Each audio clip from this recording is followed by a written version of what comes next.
you can imagine the situation with just a long transit, just waiting there, not knowing what your faith is, whether you're going to go to Australia, to America, to Canada, or might not even go anywhere and end up going back to Iraq if you had to.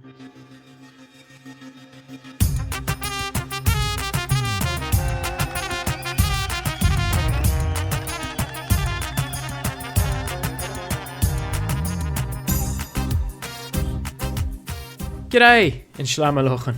My name is Ninos Kanna, and this is my maiden episode of hosting the Assyrian Podcast. As you can tell, I'm based in Sydney, Australia, and I'm looking forward to sharing many more fascinating Assyrian stories from down under in time. Episode 105 is the story of a gentleman I only recently had the pleasure of acquainting. His story seized my attention one day last year. It's one of triumph.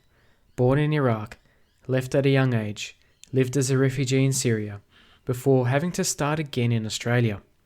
The setback of having to start from scratch twice, not to mention the local antagonism. Now, having been born in the West myself, I found it so hard to comprehend, and I wondered that I might just give up if faced with such obstacles. But our guest took it in his stride. Upon arrival in Sydney in 2012, he visited the Sydney Opera House, knowing next to no English. 8 years later, he completed a degree in architecture, along with a prestigious Jørn Utzon scholarship in Copenhagen, Denmark, named after the very person that conceived the Sydney Opera House. My guest today is Awkar Ruel. Like the many stories of Assyrians moving to the West, Awkar's story is quite the opposite of a sob story. It carries an unshakable message of resilience, and the reason I wanted to interview him is to learn about his perspectives. How does such an ambitious, intelligent, and successful person see the world? How does he see our community? Can we and must we all be as resilient and ambitious as Awkar? Look, I can't say or advise on that, but I do believe through this we can all learn more about us and ourselves, community and individual. As an aside, this interview was conducted using social distancing. It was a challenge, but we eventually overcame it. So whether you're listening to this while driving, exercising, at work or at home, please stay safe, and thanks for listening. Before we get to this week's interview, if this is the first time you're listening to the Assyrian Podcast, or you haven't done so yet, we would love for you to subscribe. You can do this however you're listening to us. We'd also love for you to rate and review us wherever you listen. Also, in every Assyrian there's a story. If you know someone who should be on the podcast, please reach out to us. You can find more information about nominating future guests on our website. Lastly, the Assyrian Podcast is brought to you by Tony Kalogerakos and the Injury Lawyers of Illinois and New York. For listeners based in the United States, if you know anyone that has been in a serious accident, please reach out to Tony Kalogerakos. Tony has been recognized as a top 40 lawyer and a rising star by Super Lawyers publication. He has obtained multiple multi-million-dollar awards. Tony can be reached at injuryrights.com or on telephone 847-982-9516. And now for Awkar Ruel. Please enjoy.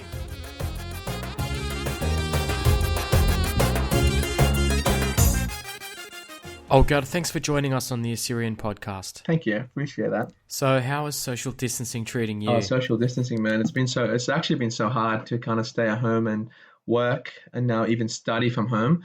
So it's been a bit painful, but I've been trying to put the exercise in every morning, keep my body going and my mind working.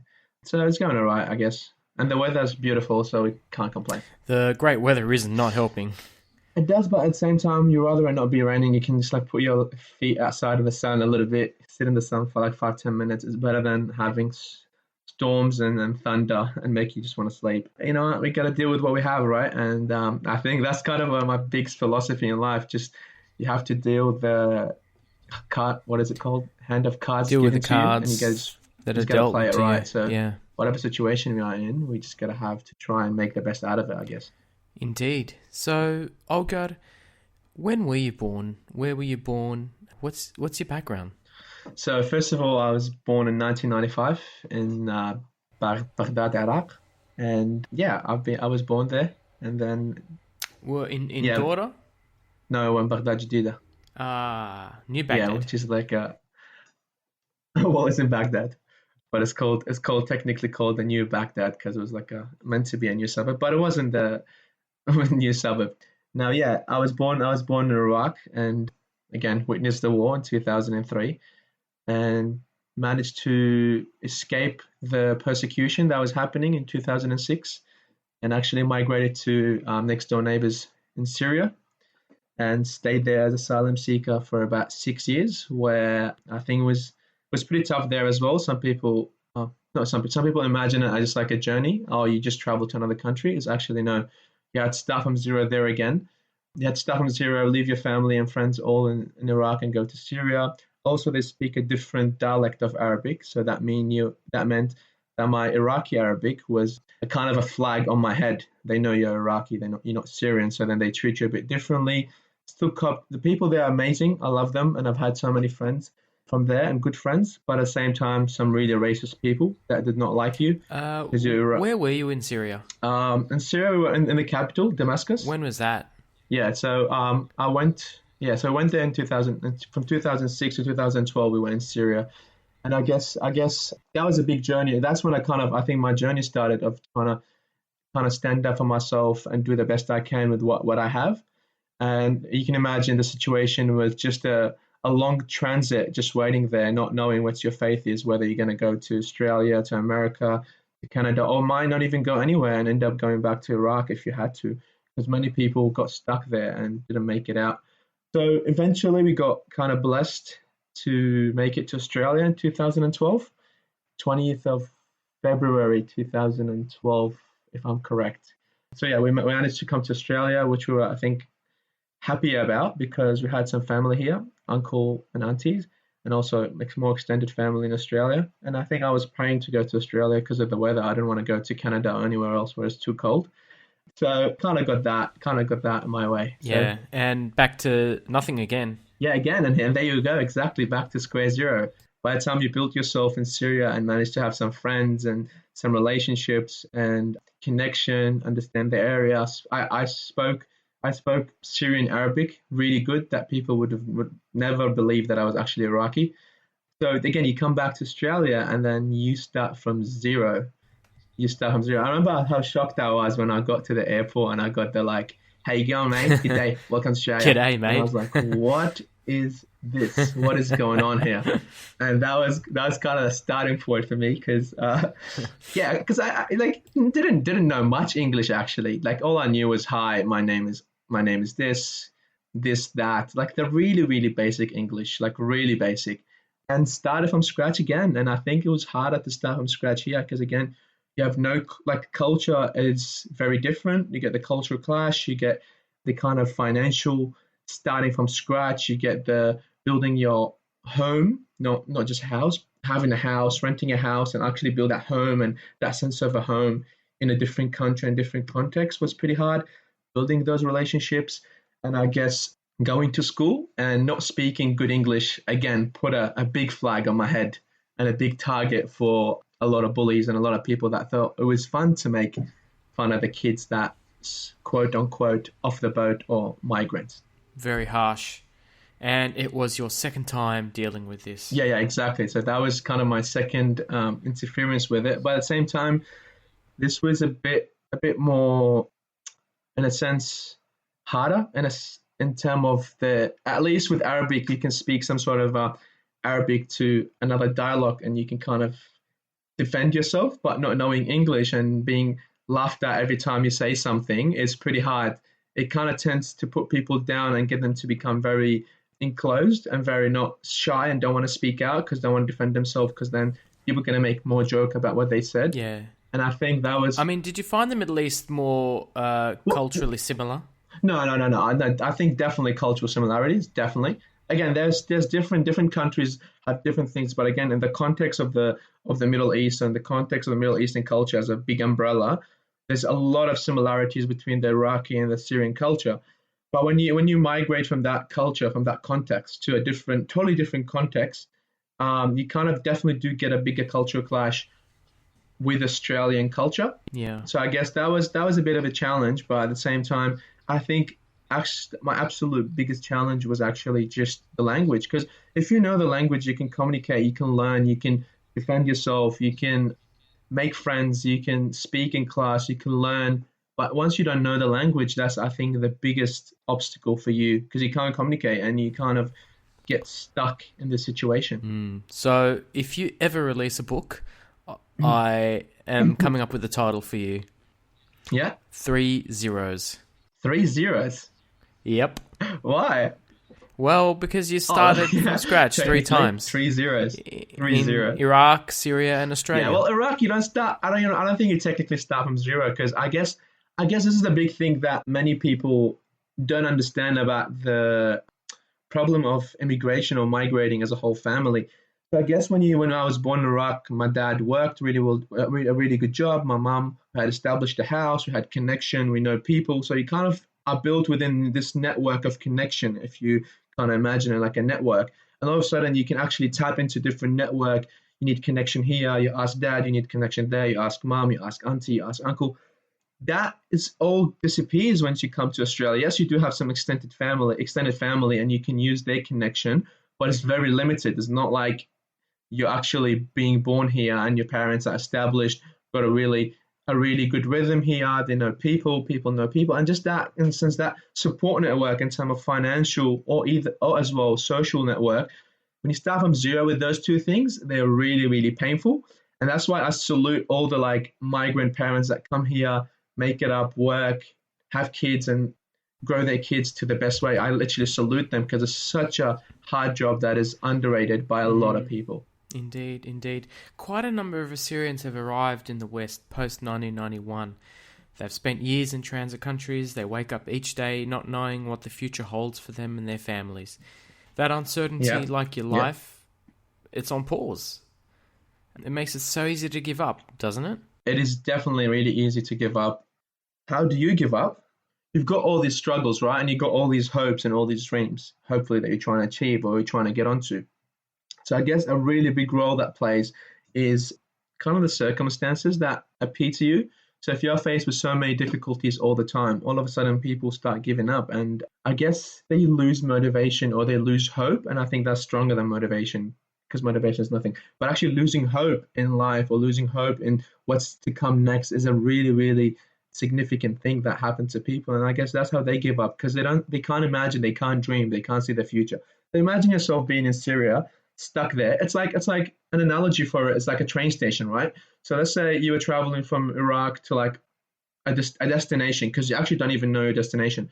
So you get to Syria and they go to you, okay, you have to wait here for your train, and we don't know how long you're going to wait here, but you know what? Just hang on. And you don't even know your destination. Exactly. That's another annoying thing. You might not even know. Some people do know, because some people do apply for specific refugee programs.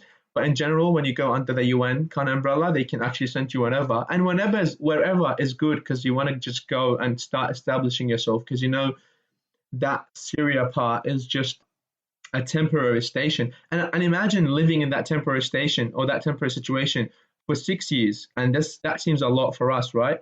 And I know people that lived in that situation for 12, 14, 16 years. Could you imagine 16 years of being unstable, knowing that you're going to go somewhere or hoping that you can go somewhere else where it's better? And I think that is when people start giving up. And I don't blame them. I don't blame them. The situation actually turned out really bad. Luckily, I have a very strong family and strong parents, and they've always been that kind of the lighthouse through these dark times, through this foggy situation, where they kept me on track and kept me believing and being able to dream. And also they've worked so hard in their life, and they not sure if they passed that through the DNA or just passed it through them teaching me how to work hard and just seeing them by example. Yeah.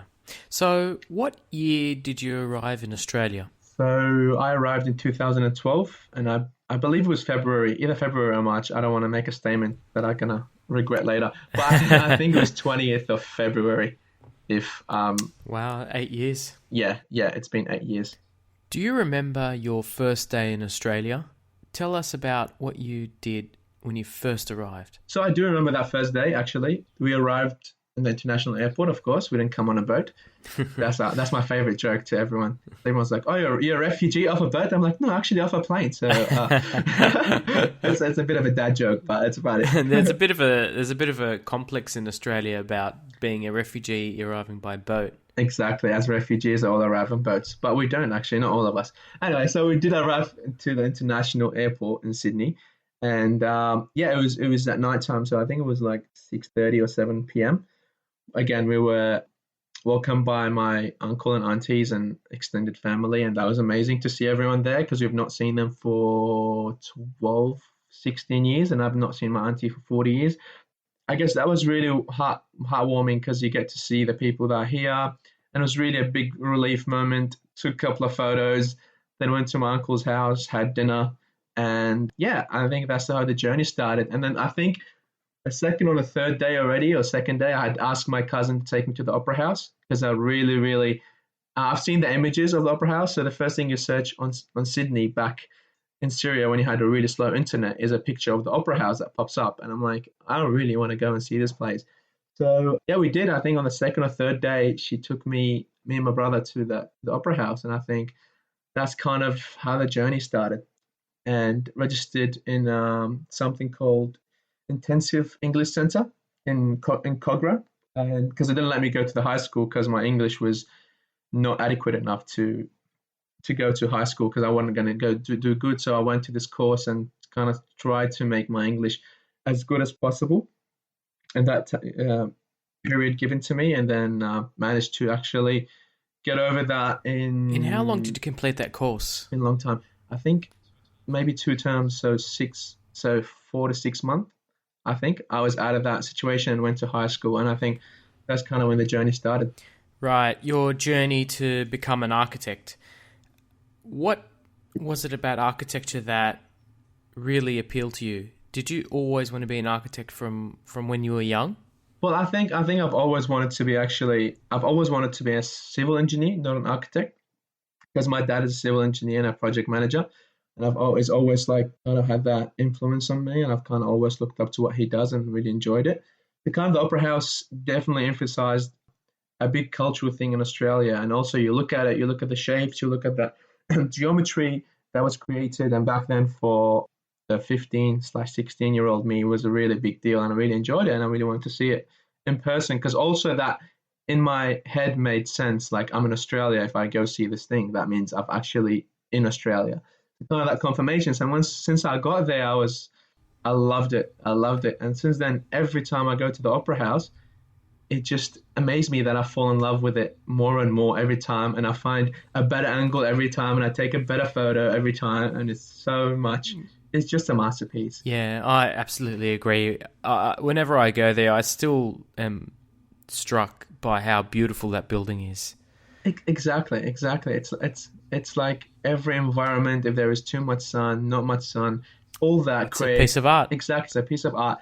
And definitely that does play a big role in then inspiring me to be an architect, but not very directly in a sense, but more like in the background. That probably had happened in my subconscious mind, sorry, and not really kind of, oh yes, Opera House, oh my God, I want to be an architect. But it was kind of part of the process where I slowly transitioned from wanting to be a civil engineer to be an architect. Yeah. What was it about architecture that made you fall in love with it? Was it the aesthetic, the art, or could it have been the design aspect or its similarity to engineering? No. I don't think it's love of not. I don't think it's necessarily love of art. I do appreciate art and everything, but I think it's love of design. Being able to bring an idea from your mind, from your head, onto a piece of paper or a piece of computer, and then slowly building that idea up to be something that people actually occupy and live in.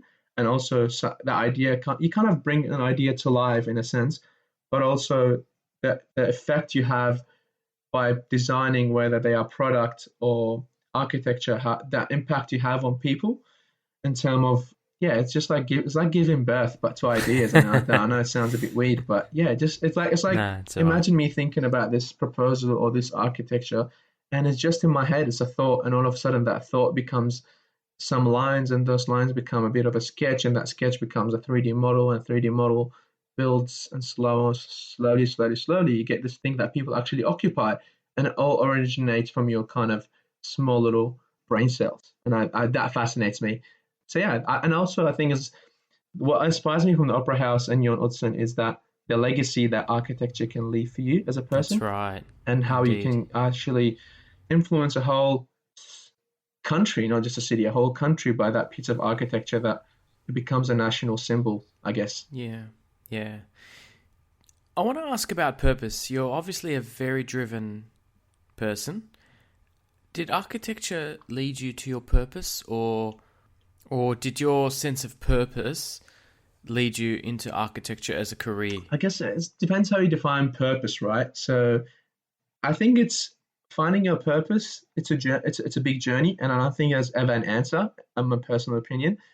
So I'm still searching for that purpose, and I guess architecture has played a big role in it, and played a big role in influencing me and actually making me able to design and understand what my purpose is through architecture. But at the same time, I think I've got some personal purpose that I believe and I explore and try to do that might not relate closely to architecture, but I guess they overlap in a sense.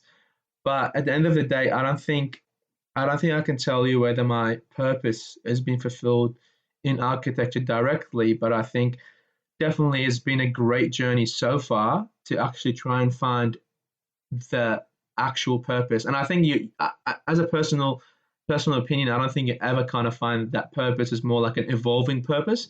The more you evolve, the more you mature, the bigger the purpose, the different the purpose becomes. And I guess, in a sense, yes and no. A short answer. I remember when we met before coronavirus started to have this interview, and back when it was just in China. It was all just memes. And it was just all just memes. And memes and fun times. Just on all this downtime, with the quarantining. No. Do you feel like it's given you a lot of time to think about where you've been and where you're going? Well, I think I've been seeing and hearing many different kind of many different approaches to this time. So many people actually do have a lot of free time, but I've been really busy working and actually doing my masters that I've actually not had a chance to be that free to actually consider those kind of events. So for me, it's been more like work, and kind of trying to get the best out of the situation. Now, I do get your point in terms of this makes you reflect more on what you do and how you do it. Look, that question is always in my mind as Awkar. It's always in my head is am I doing great in the term of am I developing myself, not doing better. I think am I developing, am I growing, am I becoming the next better version of myself? And I think that has been a big part of the process for the past several years. But I think it's become so natural, built within me, that I don't necessarily can answer you a direct question, like a direct time and tell you, oh, yesterday I was thinking about it. But I think it's rather a built-in program that I just go by. Yeah. Sorry, Awkar, just on your arrival into Australia, what were your first thoughts about the Assyrian community? I mean, you just arrived into the diaspora, and you see a Assyrian community here that has been here for established for many years. What were your first thoughts? So look, I arrived in that age when you don't pay too much attention to those things, I think, in a sense.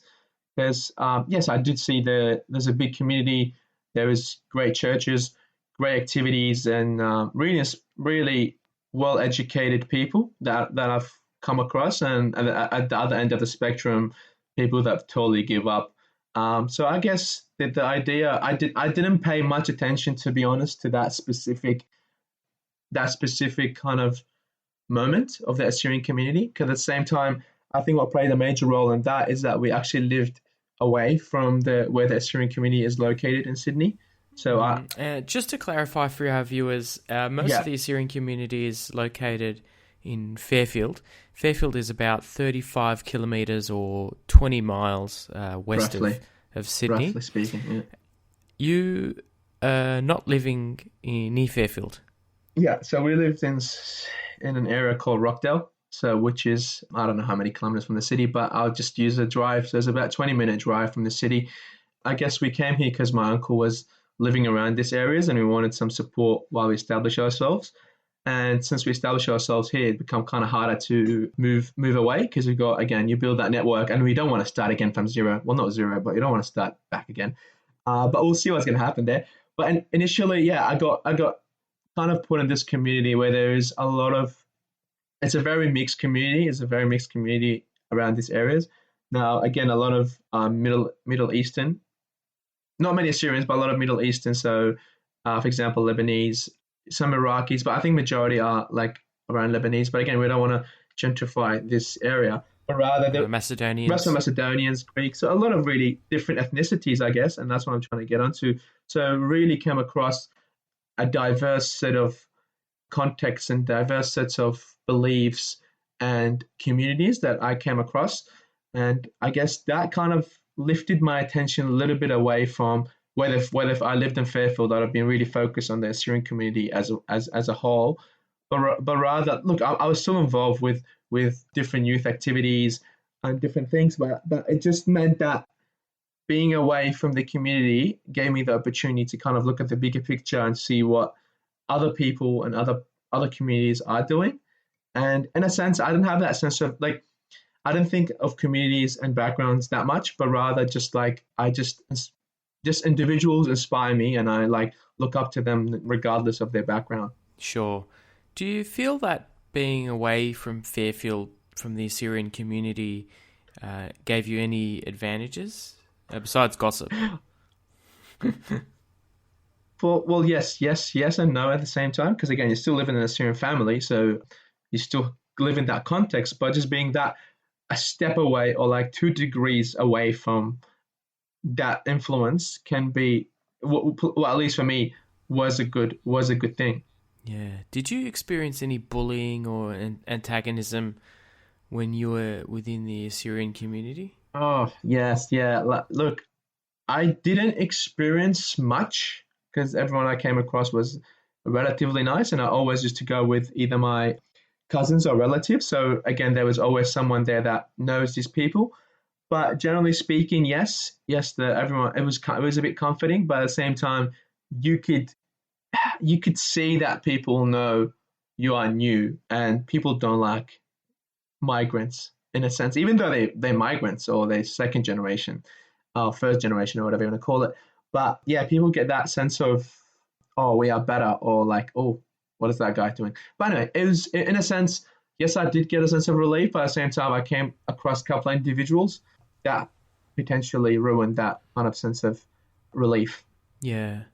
So I just wanted to ask, the Assyrian community, well, when I was growing up in the Assyrian community in the early 90s, you had your wave of Gulf War migrants. Yes. And you had subsequent waves of Assyrian migrants.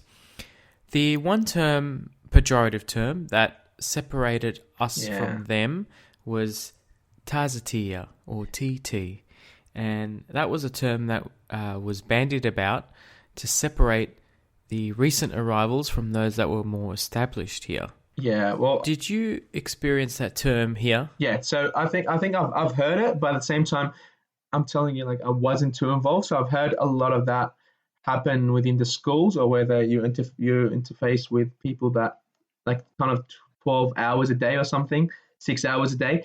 But my kind of contact points were very limited to these big groups and big kind of Assyrian gathering, whether they were like events or parties or whatever it was limited to maybe 2, 3, 4 hours. So I didn't get to see much of that, to be honest. But at the same time, I've heard really, really bad story, and actually disappoints me that people within our community can be so ignorant and so entitled to call other people like those kind of names, and their parents were actually being bullied and called the same thing because they were Tazatia or TTs. And I really don't even use that phrase because I refuse to use it, but I'm just mentioning it here because we are on this and we're trying to touch on this point. I totally refuse to use this term because I think it builds it builds that kind of culture that is okay to say it, and it's actually absolutely not okay. Well said, Awkar. Well said. At the end of the day, we are all Assyrian. Exactly. At the end of the day, we are all Assyrians, or and even a better term, at the end of the day, we're all humans. So just because you got it a bit better than I did or other people did, and you are blessed or lucky to be born in this country because of the sacrifice that your parents had to offer or do to bring you here and or be here for you to be born here, doesn't mean you're any better than any person that got it way worse than you have. Our accents tell us a lot about where we're from, but they also tell us about who we are as people. And I just want to remark, Awkar, that you've been here for 8 years and you've largely lost your accent. Thank you. I guess I've worked hard on that aspect of trying to learn the language to be able to grow and develop. And I think I have to put a disclaimer of, and I'm sorry for every word that I pronounce in a bad way, but I don't really care because that's the part of the thing. People think the journey ends somewhere. Like when everyone talks to me, is like, you got such a good English, like blah blah blah. When like the process never stops. I still learn how to pronounce some new words, and I get stuck on some other words, and I stumble and I totally butcher my Instagram post sometimes because I did not spell something right. And you know what? That's part of who I am. That's part of the kind of the fingerprint of being a migrant, and I totally embrace it. If I spell something wrong, if I say something wrong, as long as you get the point, I'm totally fine. Unless that's in an exam, which I try to write in the best way I can.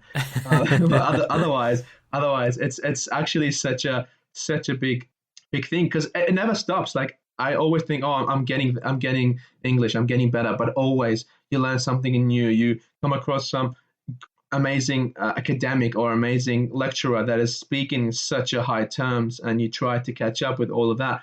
And it is still a disadvantage. I don't think I've mastered English in that sense, but I still work as hard as possible to make up for that kind of obstacle.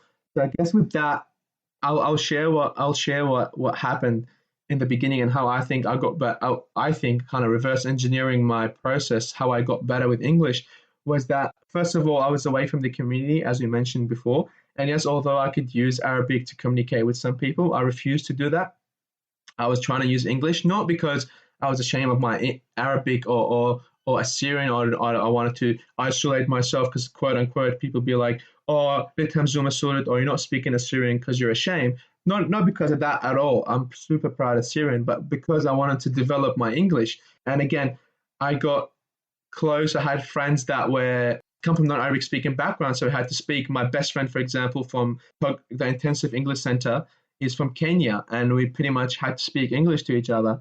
And the one thing I learned through the process is you cannot be shy about who you are or mispronouncing words. And that's what I did. Then I kept on going by pronouncing, saying things in the wrong way, and people corrected me. People laughed. And you know what? I learned, I didn't take it to heart. I kind of used actually as a fuel for me to learn more and be better. And I did. I kept learning and I kept developing myself. And I still, as I mentioned, till today, people correct me and say, oh, you shouldn't say that, or that impression is not like this. And yes, it's funny. I laugh about it, but then I write it down, or I try and make a mental kind of note to actually, next time if I say the same thing, I should say it the right way, because there's no excuse for me. You don't find it annoying or offensive? Oh, I do. Well, it just depends how you're going to correct people at the same time. It's all about the style. Some people do it on purpose to bring you down, and some people genuinely care for you and actually do it so for your own benefit. But I guess a really hard gray zone of how things happen. But yeah, people actually don't like being corrected in general because they kind of insecure about, again, my assumptions. Some people are insecure about their ideas or their way they speak, and they're already actually conscious about it. And that makes kind of highlights it even more, and people don't like it. But I think actually being insecure about it and actually identifying that it's not your strongest asset should be the first kind of base for you to start and build up this kind of thing. And actually, I used to tell people when I was in high school, or even till now, if I say something wrong, please correct me. Please tell me, or not in front of everyone, of course, because that'll be a bit, if you're presenting something and people correct you in front of like 30, 40 people. Again, it's a bit hard trying to save some face. But at the same time, it's like, oh, take me to the side. Tell me that you said this was not correct. I'll happily actually correct myself. And I always try and get as much feedback as possible from people and kind of work on it. Because again, as I mentioned, we live in a journey, regardless if you are a migrant, someone born here, you always work and try and being better and better and progress with your life. So there is actually no point of taking feedback to heart. Yeah, that's a great attitude to have. On Assyrianism, what is great about being Assyrian, in your opinion? Oh man, he asked so many hard questions. But let me kind of. I think what's great about a community, in a sense, and like the whole global kind of Assyrian community, is that we are a very resilient nation.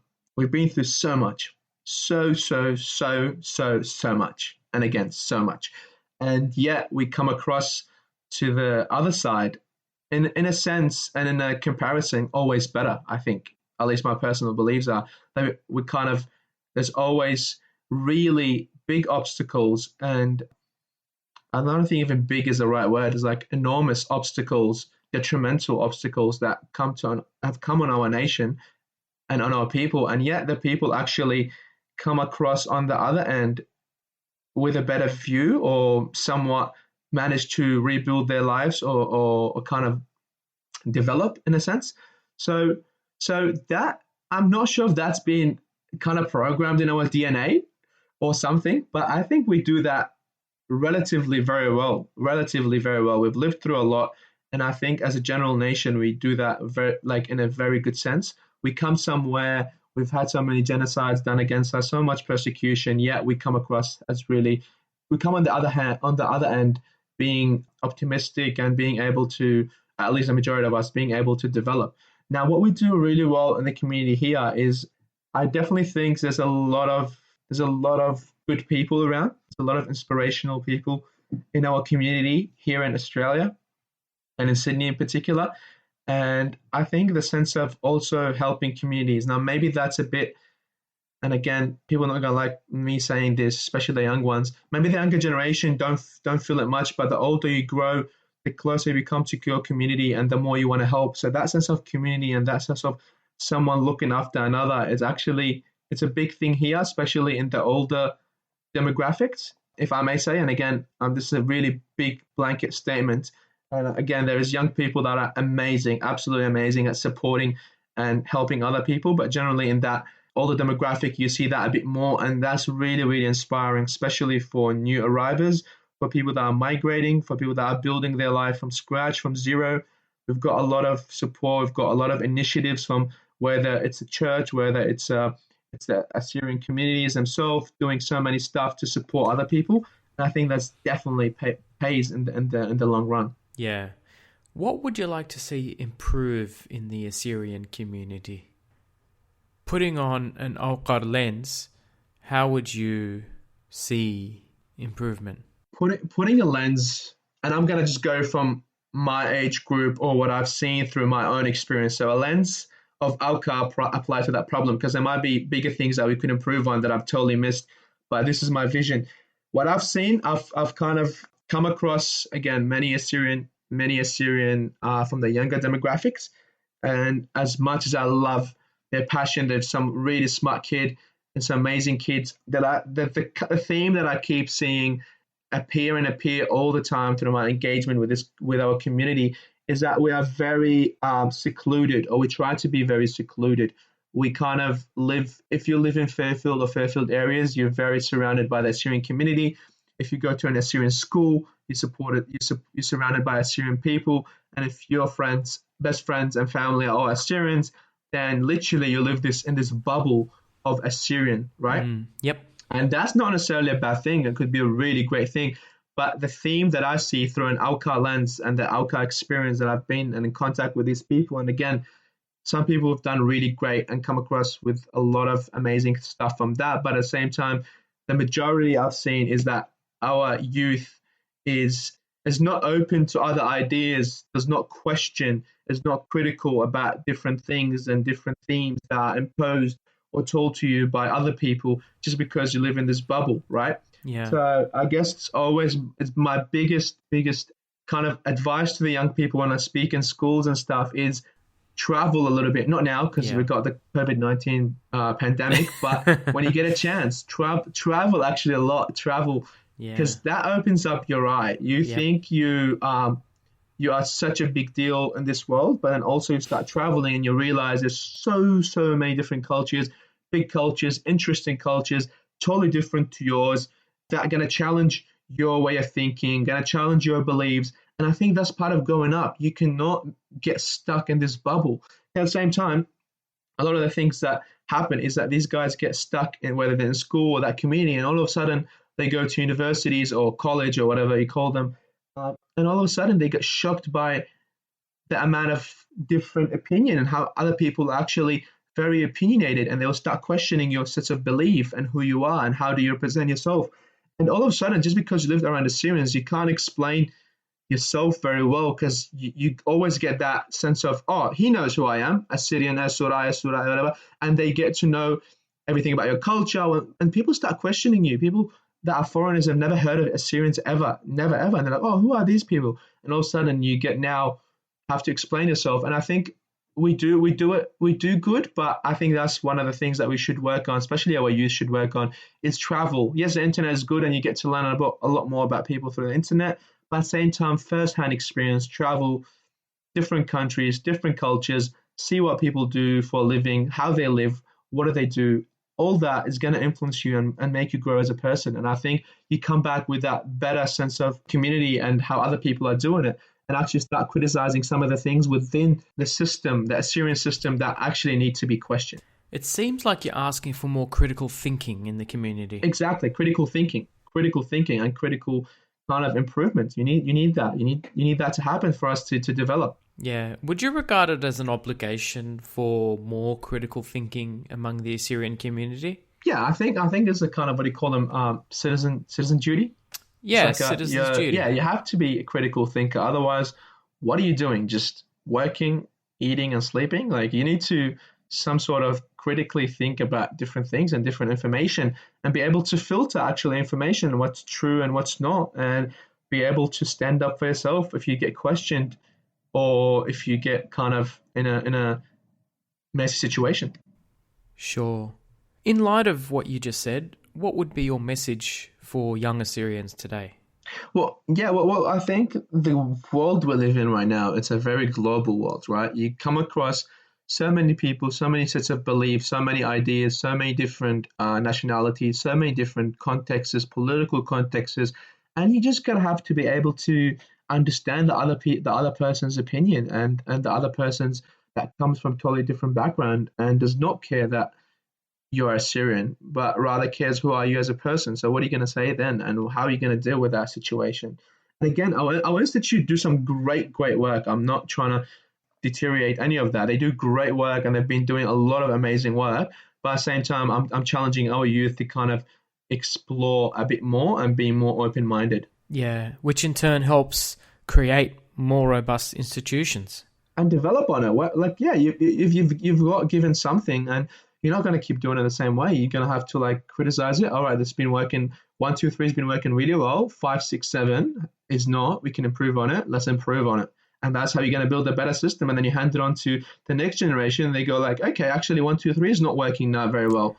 Kind of like iteration, and then design thinking. Design thinking. I've heard that term so many times, but in your own words, what is design thinking? What is design thinking? Oh, God, why do you do this to me? You're going to get me in so much trouble. Again, design thinking depends, at the same time, I think depends on the person. Many things to many people. Well, I guess, again, an umbrella statement of design thinking is actually running through a problem and trying to find a solution for that problem through design thinking. And the design thinking is very complex in a sense that you can go through iterations, and there's different method of design thinking. But yeah, I guess iteration is one of the big methods. So you design, test, design, and then kind of the loop. So you actually, you go from problem to solution to prototype to test, and I'm drawing with my hand, to test, to kind of go back to iterate, and then kind of the loop keeps going. And you can always, design thinking never stop. You have to make it stop sometime and just go ahead with what you have, because you can always make anything and everything better and better 90% of the time. Yeah. We understand that your inspiration into architecture was the Opera House, but inspiration and motivation are two separate things. Was it design thinking that motivated you into becoming an architect? Not really. No, not really. I think as I said, I was very engineer kind of focused based on my father's inspiration. But yeah, when I got to here in high school, we had a subject called engineering studies. In that, there was a task when we were asked to design a kettle to be put in a car. And just through that process of actually thinking of the problem and how you can do it and what you can do, inspired me. And I was like, I really want to design. I don't want to just construct things or build things. I actually want to design them and be the kind of brain or that person that comes with a grand idea, with a big idea, and kind of work through that to make it something. So I think that was a really significant point. But at the same time, as I go through uni, I realized, yes, this is what I kind of want to do. I love it. I appreciate it. And it just builds up. Awkar, finally, it's the signature question we ask all of our guests at the Assyrian Podcast. Yes. We have listeners from all over the world. If you had one thing to say to them, what would it be? Stay at home. COVID-19. Stay home and stay safe, I guess. That's kind of my Zoom sign off. Stay safe, guys. Stay safe. I guess what I can say is, and I think this is a very general statement and cliche, if so you may say, but I think every person you come across, whether they are Assyrian or non-Assyrian, they're going through a journey, and you don't know what they've been through, what they are going through. So I think my biggest thing for everyone is to be kind. Actually, just be kind to everyone else around you. I think you got to be kind to different people. I know it sounds a cliche again, but people go through different journeys. And I've come across many, many people that didn't know what my journey was, and they were just absolute nice people. And I've come across people who were totally, I don't want to use a bad word, ignorant and up themselves, if you so want to say it, or so up there that they thought they were better than everyone, that criticized you in a really bad way, that made you feel bad about yourself. And some of them actually had scarred me in a sense, but I've healed from that, and I've used that as my fuel to move forward and get better. But at the same time, I think my biggest kind of motto is to be kind. That's one of them. And the second one is, I say, hard work beats talent. And that's kind of a caption on my Instagram profile. And I genuinely believe in it. I'm not the smartest person on earth, and I've definitely met smarter and more talented people in my life, but they're not doing what I'm doing, and I don't think they will be able to do what I'm doing, is because of the amount of work you put in. You're a perfect reflection of the work or lack of work you put in yourself. So I guess, in a sense, work hard on whatever you set some goals, work hard and be kind, and stay safe and stay at home. Awkar Ruel, thank you very much for joining us today on the Assyrian Podcast. No worries, mate. No worries. Absolutely, my pleasure.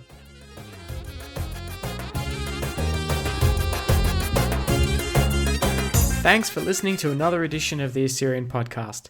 Please review, rate, and share wherever you found us. Until next week, cheers.